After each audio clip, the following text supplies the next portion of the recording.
Have you ever felt small? Not physically, but inside.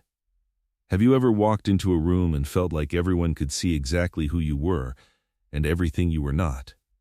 Have you ever promised yourself you would change, but somehow the next day looked exactly like the one before it? Same routine, same habits, same escape. And slowly, without even noticing, you stop expecting anything from yourself. This is the story of someone who lived exactly like that. His name was Alex. Alex was 20 years old, but he already felt behind. He wasn't good at his studies. He didn't have a circle. He wasn't social. Most people in college didn't hate him, they just didn't notice him. He spent most of his life in two places: his couch and his own head. At home, the TV was almost always on. The PS5 his father had spent years saving for sat right in front of him. His father loved him deeply, maybe too deeply. He gave Alex comfort, but he never taught him discipline. His mother was different. She shouted, not because she hated him, but because she couldn't understand how he could just let himself waste away. Empty fries packets were everywhere. On the floor. On the table, stuffed between the couch cushions. The room had that stale, heavy scent of someone who had simply stopped caring. And maybe he had. But there was something strange about Alex. He wasn't stupid. He spent hours in the college library, tucked away in the same corner, reading psychology books. Quietly, carefully, trying to understand people. Maybe trying to understand why he was the way he was. The librarian would joke with him sometimes. "Alex, should I lock up? Or are you moving in?" Alex would give a small, tired smile. He liked the library. It was the only place where he didn't feel like a total failure. But outside those walls, nothing changed. He still went home, still bought the fries, still escaped into the screen.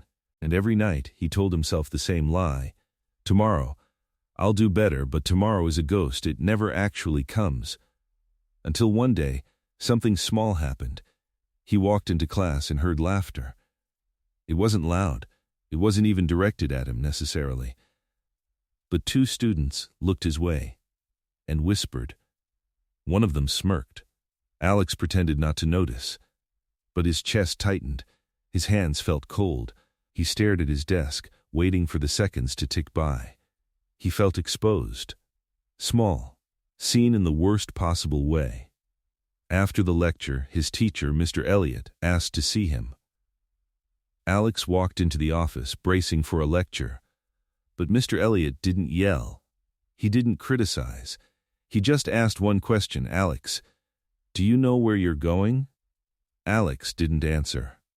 Because he didn't know. Mr. Elliot nodded, as if he'd already seen the answer in Alex's eyes. "I was like you once," he said. "Lost. No routine.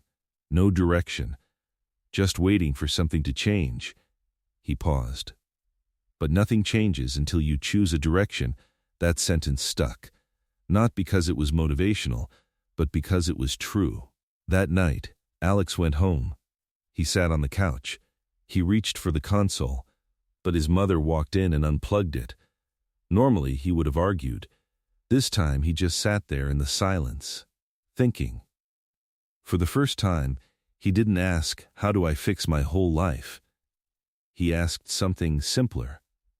"What do I actually want?"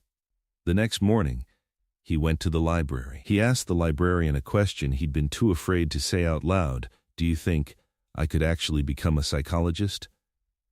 The librarian didn't laugh. He didn't give a speech.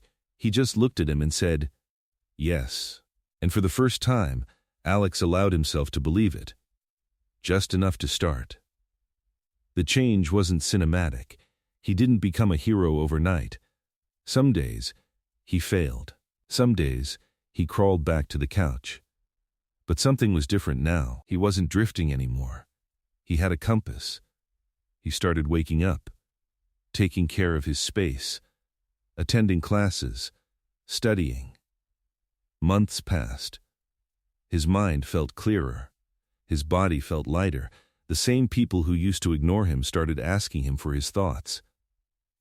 At home, the shouting stopped. One evening, his mother looked at him, really looked at him, and said, "You look better." That meant more than any grade he'd ever received. A year later, Alex officially became a psychology major. He still plays games. He still eats fries. But they don't own him anymore. Because he's no longer escaping. He's moving forward, and that is the difference.